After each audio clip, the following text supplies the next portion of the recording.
पशुओं में किसी भी तरह का डायरिया है, दस्त है, पेचिश है हो जाए तो आपको कौन से ऐसे एक इंजेक्शन का उपयोग करना चाहिए।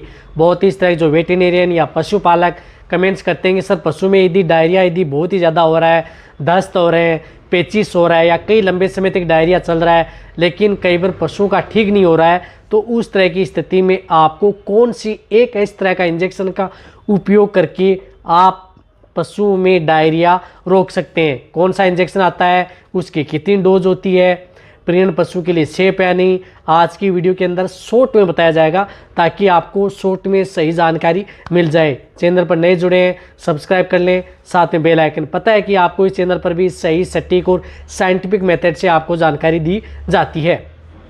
यदि किसी भी तरह के चाहे पशु हो, चाहे बड़े पशु हों या छोटे पशु हों, उनमें यदि डायरिया हो जाता है या दस्त हो जाते हैं, डायरिया दस्त किसी भी कारण हो सकता है, बहुत कारण होते हैं किसी भी तरह से, चाहे बैक्टीरियल हो, वायरल हो, फंगल हो या अदर किसी पशु ने कुछ खा लिया पी लिया उसकी वजह से भी डायरिया हो सकता है।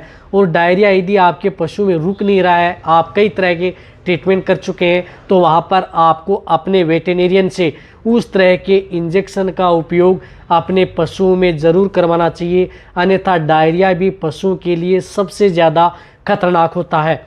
डायरिया जैसे दूध देने वाले पशु हैं उनमें हो रहा है तो उनमें दूध की मात्रा डाउन कर देता है।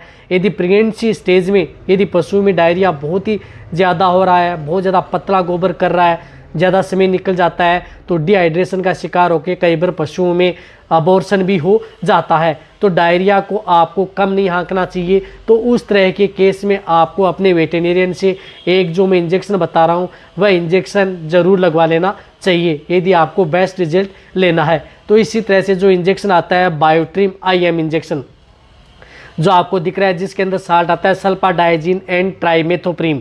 जिस इंजेक्शन के अंदर इस इंजेक्शन में आता है सल्फाडाइजिन आती है 400 mg और ट्राइमेथोप्रिम आता है 80 mg यानी पर ml के अंदर।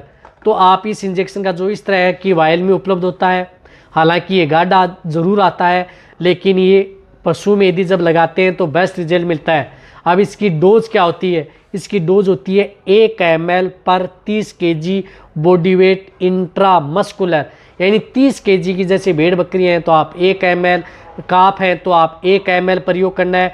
इसी तरह से 300 kg के पशु हैं तो उनमें आप 10 ml ओनली ऑन इंट्रामस्कुलर ही ये इंजेक्शन लगाना है। इस बात का आपको ज़रूर ध्यान में रखना है, ये इंट्रामस्कुलर लगता है। इसी तरह से 500 kg का पशु है तो उनमें आप 15 ml से लेकर के 17 ml तक ये इंजेक्शन पशुओं में लगाया जाता है।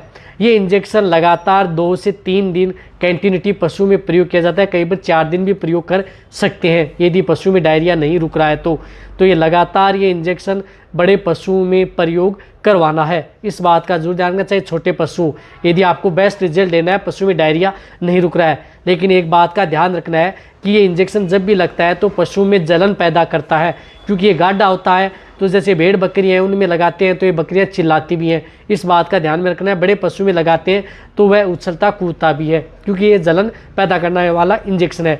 लेकिन ये इंजेक्शन यदि आपका पशु प्रेग्नेंट है, गाभिन है, तो भी आप इस इंजेक्शन का उपयोग अपने पशु में अपने वेटेरिनेरियन से करवा सकते हैं। कहने का मतलब है कि ये इंजेक्शन प्रेगनेंसी सेफ इंजेक्शन है और अच्छा इंजेक्शन है और फील्ड के अंदर बहुत वेटेरिनेरियन इस इंजेक्शन का प्रयोग भी पशुओं में करते हैं। इसके साथ आप सपोर्ट थेरेपी के अंदर साथ में कोई जिस तरह से पाउडर है या अदर जो पशुओं में साथ में प्रयोग कर सकते हैं वह तो कर ही सकते हैं, जिससे कि और भी ज़्यादा बेनिफिट देखने को मिले।